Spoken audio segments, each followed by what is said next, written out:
வாழ்க வளமுடன். ஓம் நமச்சிவாய. அனைத்து தமிழ் உள்ளங்களுக்கும் வணக்கம். 12 ஆண்டுகளுக்கு பிறகு நடக்கும் குரு வக்ர பெயர்ச்சி. 119 நாட்கள் பின்னோக்கி சுழலும் குரு பகவான். நவ கிரகங்களில் முழு சுப கிரகமான குரு பகவான் 2024ஆம் ஆண்டு மே 1ஆம் தேதியிலிருந்து ரிஷபராசியில் சஞ்சரித்து வருகிறார். ஒவ்வொரு ஆண்டும் சில கிரகங்கள் வக்ரமடையும். அந்த வகையில் அக்டோபர் மாதம் 9ஆம் தேதி குரு பகவான் ரிஷபராசியில் வக்ரமடைகிறார். இதன் தாக்கம் என்ன? குரு வக்ர பயிற்சி என்றால் என்ன? எத்தனை நாட்கள் நீடிக்கும் என்று பார்க்கலாம். குரு பகவான் இந்த ஆண்டு அக்டோபர் மாதம் 9ஆம் தேதி புதன்கிழமை ரிஷபராசியில் வக்ரமாகி பின்னோக்கி செல்வார். பிப்ரவரி 4, 2025ஆம் ஆண்டு வரை இந்த நிலை நீடிக்கும். வக்ரம் என்பது நேராக செல்லக்கூடிய ஒரு கிரகம் பின்னோக்கி செல்வதை குறிக்கும். ரிஷபராசியில் சஞ்சரிக்கும் குரு பகவான் அடுத்து மிதுன ராசிக்கு செல்லாமல் பின்னோக்கி ரிஷபத்தில் ரோகிணி மற்றும் கிருத்திகை நட்சத்திரத்தில் சுழல்வது குரு வக்ர பயிற்சியை குறிக்கும். ஒவ்வொரு ராசிக்கும் குரு வக்ர பயிற்சி கணிசமான தாக்கங்களை, நல்ல பலன்களை அல்லது தடைகளை ஏற்படுத்தலாம். ஆனால் பொதுவாக குரு வக்ரம் அடைவது என்பது சுப காரிய தடை, விரிவாக்கம், வளர்ச்சி போன்றவற்றில் பாதிப்பு ஏற்படும்.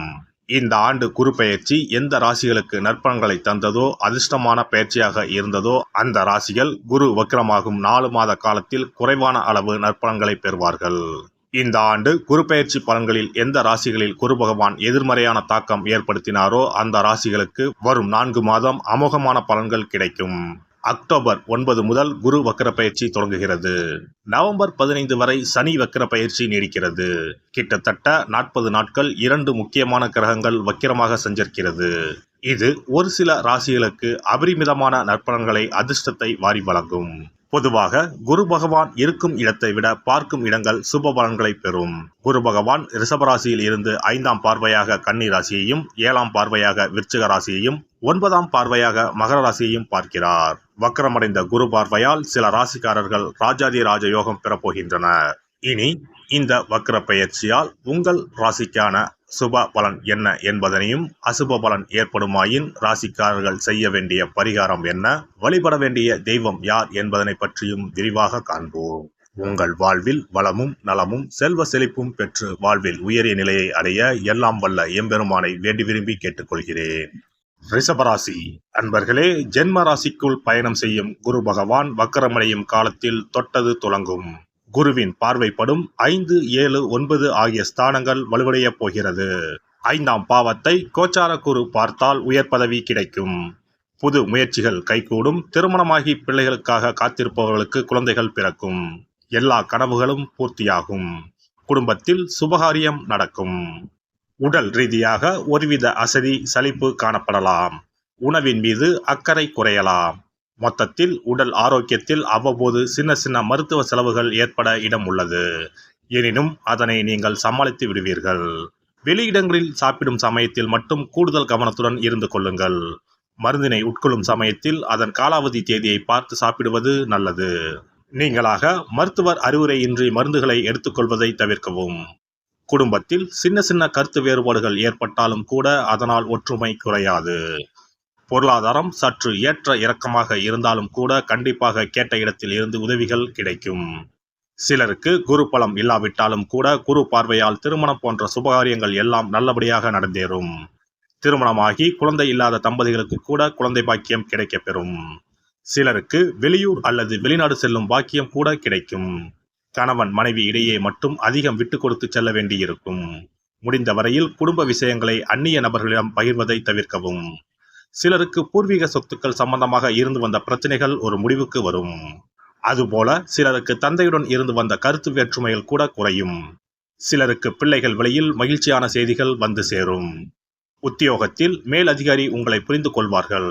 எனினும் அவ்வப்போது உங்களுக்கு புதிய பொறுப்புகள் தரப்படும். இதனால் வேலைப்பளு சற்று அதிகரிக்கக்கூடும். எனினும் உங்களது உழைப்பு வீண் போகாது. நிறைய விஷயங்களை இந்த காலகட்டத்தில் நீங்கள் கற்றுக்கொள்வீர்கள். அவை உங்கள் எதிர்காலத்திற்கு மிகவும் உதவிகரமாக இருக்கும். மற்றபடி உத்தியோகத்தில் சக ஊழியர்களுடன் இருந்து வந்த பணிப்போர் விலகும். தொழில் அல்லது வியாபாரத்தில் பழைய கடன்கள் சிலருக்கு அடைபடும். புதிய ஒப்பந்தங்கள் கூட கையெழுத்தாகும். எனினும் தொழில் போட்டிகள் தவிர்க்க முடியாததுதான். அரசுக்கு செலுத்த வேண்டிய பாக்கிகளை மட்டும் சரியாக பார்த்து கட்டிவிடுவது நல்லது. தொழில் லாபங்களை கூட்ட புதிய பல யுக்திகளை யோசித்து மேற்கொள்ள வேண்டிய காலகட்டம் இதுவாகும். சிலர் புதிதாக கூட்டுத் தொழிலை தேர்வு செய்ய நேரலாம். எனினும் வியாபாரத்தில் எதிர்பார்த்ததை விட ஓரளவு லாபத்தை பெற்று விடுவீர்கள். எனினும் அனைத்து தரப்பினரும் ஓய்வின்றி உழைக்க நேரும். ஆனாலும் உங்கள் உழைப்பு வீண் போகாது. அது எதிர்காலத்தில் நல்ல விதத்தில் பலன் தரும். கொடுக்கல் வாங்கல் ஓரளவு லாபம் தந்தாலும் கூட பணம் எண்ணி கொடுக்கும் சமயத்தில் கூடுதல் கவனத்துடன் இருந்து கொள்ளுங்கள். குறிப்பாக வெறு நம்பிக்கையின் அடிப்படையில் யாருக்கும் கடன் கொடுக்காதீர்கள். அரசியல்வாதிகள் பேச்சில் நிதானத்தை கடைபிடித்தால் நல்ல உயரத்திற்கு போகலாம். சிலருக்கு தலைமையுடன் இருந்து வந்த கருத்து வேற்றுமைகள் தீரும். புதிய பொறுப்புகள் சிலருக்கு தரப்படலாம். விவசாயிகள் தெய்வ அருளால் எதிர்பார்த்த மகசூலை இறுதியில் பெற்றுவிடுவீர்கள். குருவின் அருள் பல விதங்களில் உங்களுக்கு திருவருள் புரியும். இதனால் இந்த காலகட்டத்தில் எதிர்பாராத உதவிகள் உங்களுக்கு கிடைக்கப்பெறும். இதனால் உங்களது தேவைகளை நல்ல விதத்தில் பூர்த்தி செய்து கொள்வீர்கள். கலைஞர்களுக்கு புதிய ஒப்பந்தங்கள் கையெழுத்தாகும். எனினும் கேட்ட பணம் தரப்படவில்லையே என்ற ஆதங்கமும் சிலருக்கு இருக்கும். சிலர் வெளிநாடு சென்று கூட கலை நிகழ்ச்சிகளை நடத்தும் வாய்ப்புகள் கிடைக்கும். எனினும் புதிய வாய்ப்புகளும் சிலருக்கு வந்து சேரும். வாய்ப்புகளை பயன்படுத்தி முடிந்த வரையில் வெற்றி காண பாருங்கள். அதிலும் வளரும் கலைஞர்களுக்கு இது ஒரு நல்ல காலகட்டமாகும். பெண்களை பொறுத்தவரையில் குரு பார்வையால் பல நன்மைகள் ஏற்படும். வேலை அல்லது உத்தியோகத்தில் நல்ல மாற்றங்கள் உண்டாகும். புதிய ஆடம்பர பொருட்களை வாங்கி மகிழ்வீர்கள். செலவுகள் அதிகம் இருக்கும் தான். எனினும் சனி பகவானின் சஞ்சாரம் உங்களுக்கு ஏற்ற நேரத்தில் பணவரவை இந்த காலகட்டத்தில் பெற்றுத்தரும். அதனால் கவலைப்பட தேவையில்லை. சிலர் பிள்ளைகளால் பெருமை அடைவீர்கள். சிலருக்கு அரசு உதவிகள் கூட கிடைக்கப்பெறும். சீட்டு கட்டுதல், தனியார் இடத்தில் அதிக வட்டிக்கு முதலீடு செய்தல் போன்றவற்றை மட்டும் தவிர்க்கவும். பணத்தை பத்திரமான இடங்களில் முதலீடு செய்வது நல்லது. மாணவ மாணவியர் சிலர் குடும்பத்தை விட்டு பிரிந்து வெளிநாடு செல்ல நேரலாம். மாணவர்களுக்கு படிப்பில் ஆர்வம் இனிவரும் காலங்களில் அதிகரிக்க வாய்ப்புண்டு. படிப்பை பாதியில் கைவிட்டவர்கள் கூட இந்த காலகட்டத்தில் படிப்பை தொடரலாம். மொத்தத்தில் இந்த காலகட்டத்தில் கூட்டி கழித்து பார்த்தால் இறுதியில் பெரும்பாலும் நல்ல பலன்கள் தான் உங்களுக்கு ஏற்பட்டு இருக்கும். வியாழக்கிழமை தோறும் குரு தட்சிணாமூர்த்தியை மஞ்சள் வஸ்திரம் சாற்றி வணங்க வேண்டும். நல்லதே நடைபெறும். சிறப்பு தொகுப்பு. இனி வரவே வராது என நினைத்த பணம் திரும்பி வருவதற்கு இதை மட்டும் செய்தால் போதும். நாம் கஷ்டப்பட்டு சேர்த்த அல்லது சம்பாதித்த பணத்தை யாரையாவது நம்பியோ அல்லது அவர்களுக்கு உதவி செய்வதற்காகவோ கொடுத்து ஏமாந்து இருக்கலாம். அப்படி இழந்த பணத்தை திரும்ப இனி வரவே வராது என நினைத்த பணத்தை கூட சில எளிய தாந்திரீக பரிகாரங்களை முறையாக செய்தால் திரும்ப பெற முடியும். இழந்த சொத்து, இழந்த பணம் மற்றும் நகை ஆகியவற்றை திரும்ப வீடு தேடி வர வைப்பதற்கான எளிய பரிகார முறைகள் பற்றி இங்கே தெரிந்து கொள்வோம். இந்த 2 முறைகளில் எந்த முறை நமக்கு எளிமையானதோ அதை செய்து பயன்பெறலாம். வாங்கிய பணத்தை திருப்பி கொடுக்க முடியாமல் கடன் தொல்லையால் அவதிப்படுபவரை போல் பணத்தை கொடுத்துவிட்டு அதை திரும்பி வாங்க முடியாமல் தவிப்பவர்கள் அதிகம் இருக்கத்தான் செய்கிறார்கள். யாராவது அவசரம் என பண உதவி கேட்கும்போது நட்பின் அடிப்படையிலோ அல்லது இருக்கப்பட்ட சிலர் பணம் கொடுத்திருப்பார்கள்.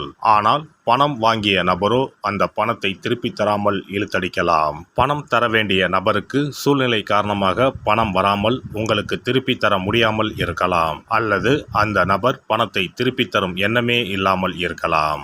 நீங்களும் பல முறை பணத்தை கேட்டு சலித்துவிட்டு இனி அந்த பணம் நமக்கு வரவே வராது என நினைத்து பணத்தை திருப்பி வாங்குவதற்கான முயற்சியை கூட கைவிட்டிருக்கலாம். இப்படி கொடுத்த பணம் திரும்பி வரவே வராது என நினைத்த பணத்தை உங்களிடம் பணம் வாங்கிய நபரே மனம் மாறி அவராக வந்து உங்களிடம் திருப்பி தருவதற்கு சில எளிய முறைகளை வீட்டிலேயே செய்தால் போதும். பரிகாரம் 1.